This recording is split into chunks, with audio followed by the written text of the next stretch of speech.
প্রত্যেকটা নারী কিন্তু আশা রাখে, আশা করে অনেক গর্ব করে বলে যে স্বামীর টাকা মানেই তো আমার টাকা।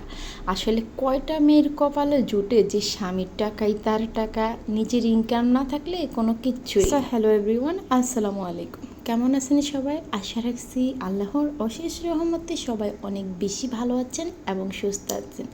এই তো আলহামদুলিল্লাহ, আপনাদের দোয়ায় আমিও আমার পরিবারের সবাই অনেক বেশি ভালো আছি। বাসায় এখন মেহমান আছে, মানে আমার শাশুড়ি মা আছে, তো অনেক অনেক কাজ, কারণ খায় আর না খায় অনেক কিছুই কিন্তু তৈরি করতে হয়, আর একা হাতে এত কিছু সামলানো না অনেক কষ্ট হয়। তারপরও আলহামদুলিল্লাহ, কারণ আমার বাসায় যদি মেহমান আসে না আমি অনেক অনেক বেশি খুশি হই। এই তো শাশুড়ি মা আসা উপলক্ষে কিন্তু অনেক অনেক বাজার সদাই করা হয়েছে এবং অনেক অনেক রান্না আজ হবে। এখানে অনেক বড় বড় তেলাপি মাছ নিয়ে আসছিল, তবে এখানে আমি অনেক বড় একটা ভুল করে ফেলছি। সেটা হচ্ছে তেলাপিয়া মাছগুলো নিয়ে আসছিল বারবিকিউ খাওয়ার জন্য। মাছ এনে দিয়ে আমার হাজব্যান্ড চলে গেছে, তো কি করব না করব সেটা কিন্তু আমাকে বলে যায়নি, আর আমিও পাকনামি করে সবগুলো কেটে ফেলছি। এখানে কয়েক পদের মাছ ছিল, কিছু মাছ আমি ফ্রিজে আগেই উঠিয়ে নিয়েছি, যেমন কই মাছ, তারপরে আরেকটা কী মাছ যেন ছিল, যাই হোক ওইগুলো আমি আগে উঠিয়ে নিয়েছি।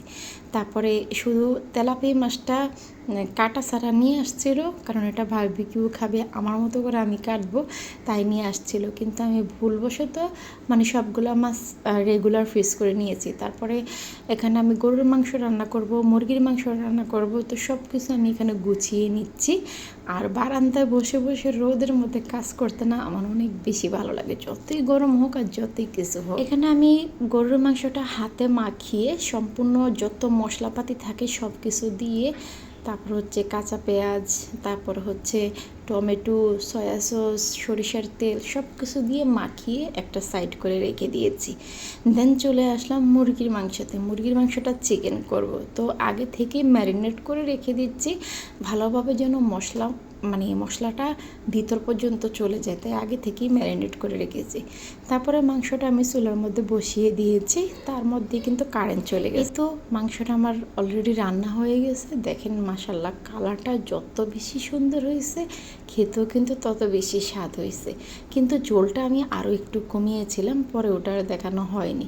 তারপর খাওয়া দাওয়া শেষ করে একটু রেস্ট নিয়ে আবার বউ শাশুড়ি চলে গেলাম মেলাতে গিয়ে আমার পছন্দের অনেকগুলো জিনিস নিয়ে আসলাম।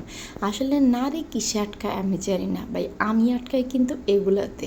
আমার যখন যেখানে যাই তখন কিন্তু আমার অনেক অনেক বেশি সিরামিক্সের জিনিস, মানে ঘরের যাবতীয় সাজানো গোছানোর জিনিসগুলো না আমার অনেক বেশি ভালো লাগে। আমার নিজের কোনো ইনকাম নেই, স্বামীর টাকা নিয়ে আমি অনেক বেশি ফুটানি করি। স্বামীর টাকা নিয়ে যেই জিনিসপত্র কিনি আল্লাহই জানে। নিজের যদি কোনো ইনকাম থাকতো তাহলে যে আমার কি উপায় হইতো, গড়ে রাখার মতো কোনো জায়গা নেই, তারপরেও কিনতে ইচ্ছে করে। তারপরে বাসায় এসে আবার চিকেন, তারপর নাস্তা পানি শেষ করে চা খেয়েছিলাম, বাট চাটার ভিডিও করা হয়নি। যাই হোক, তারপর খাওয়া দাওয়া শেষ, মানে নাস্তা পানির সাবজেক্টটা শেষ করে অন্যান্য অনেক কাজ ছিল ওইগুলো করে টোরে রাতে ডিনার শেষ করলাম। আর এই তো আলহামদুলিল্লাহ, এটা দিয়ে